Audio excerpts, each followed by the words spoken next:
bite della farmacia, vedi, però il problema qual è che, vabbè, costerà 20 euro, ci sono anche da 50 euro, il problema è che forza sulle superfici dei denti.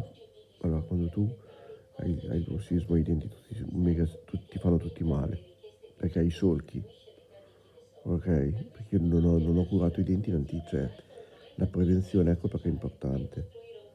Quindi le gengive ci sono ingrossate, la mandibola si è infiammata e la mandibola è collegata all'orecchio, per quello che fa male. Detto questo, torniamo ai denti. I denti sono pieni di solchi, no?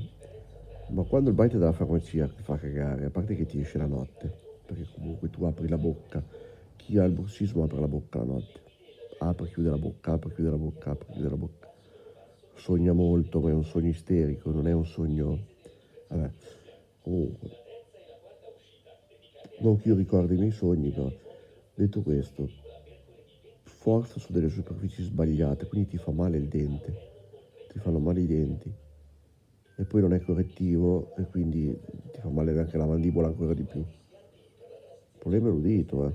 Cioè, ci sono, il bruxismo è molto complesso come sintomo.